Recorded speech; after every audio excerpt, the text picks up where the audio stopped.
Hi guys, this video was originally supposed to be out yesterday evening, but I had a few friends around for a gaming night. I'm going to be throwing out more than one or two on a Friday. I'm going to be doing, like, if I can, midweek videos just to get my collection up and on the internet.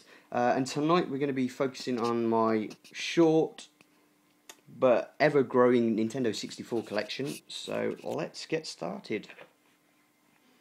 We've got Super Mario 64. It originally came in my bundle and it was such an amazing game. Seeing Mario in 3D absolutely blew me away, and having to fight a big 3D Bowser in these massive arenas just mesmerised me. Now I didn't get all 120 stars, but I did get the ending halfway through where you do finally get to finish Bowser for, I think it's the third and final time. So that was pretty cool. We then have Yoshis Story, a very colourful game. It followed the same style as Super Mario World 2 Yoshi's Island, but it got rid of Baby Mario. It could be completed in about 45 minutes if you just ploughed through, but if you did it correctly by finding all the hearts, it was a very challenging game, very tricky as well. So one for the collection if you can get it. Next is BanjoKazooie. It was such a remarkable game to me. The level design was fantastic, the humour was great, and the gameplay, in my opinion, is a step up from Super Mario 64, and it is definitely one for your collection. Next we have Diddy Kong Racing. For me, it was a second best game to Mario Kart, but having the option to switch from car to plane to hoverboat gave it that replayability value. And it first introduced us to Banjo, which was kind of cool. Next we have Holy Magic Century.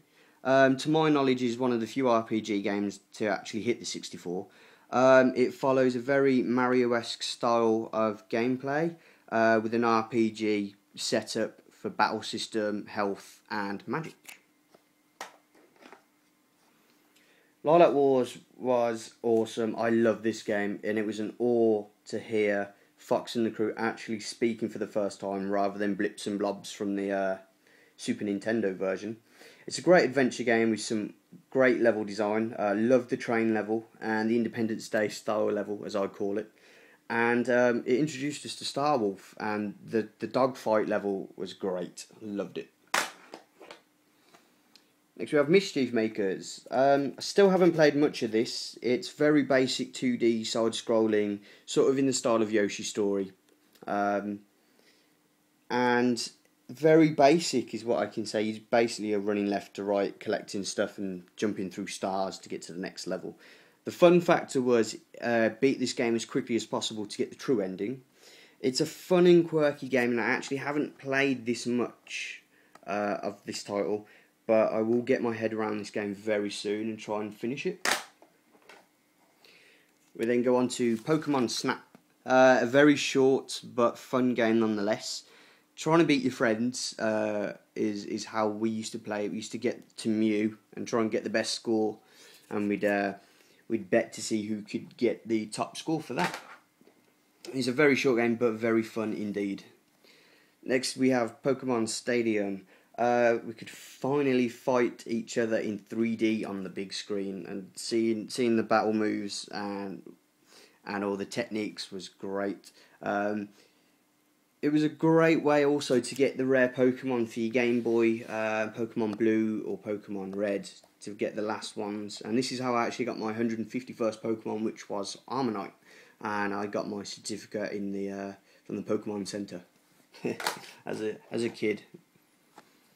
Next is Perfect Dark. Didn't really play this much when I was younger. I had a friend who had this game, so I'd pop round and watch him play it. It was supposed to be the GoldenEye killer. I don't think it is. To me, it's on par with GoldenEye. It's just a different storyline and different weapons. GoldenEye to me will always be a #1 game, but this is an absolutely fantastic game nonetheless.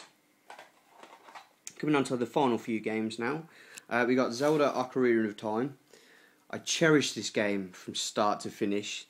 occasionally hating it through the water temple, and the climactic ending was just amazing. It had me sitting on the edge of my seat, and I was hoping that there'd be a sequel, and I'm glad that there was.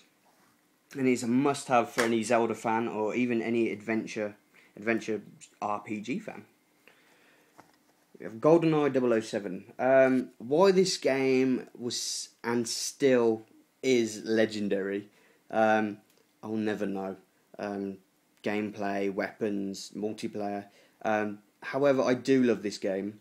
I loved Runway. It was my favourite level, and I don't know why. I think it's because it was the fastest level I could do as a child. Loved how you could get rewards for finishing levels like invincibility, big head mode, for doing the levels in under a certain time limit. And it is actually being remade for the Wii. Daniel Craig is going to be James Bond in that. So check that out on YouTube if you haven't already heard about it. We then have The World Is Not Enough. This was a freebie, I would say. I got it with Diddy Kong Racing over eBay, but I only paid about £4 for this, so I do class that as just a freebie. Haven't played it yet. I've seen videos, and it looks a lot like GoldenEye, probably with slightly updated graphics. And yeah, not really much I can say on that, unfortunately.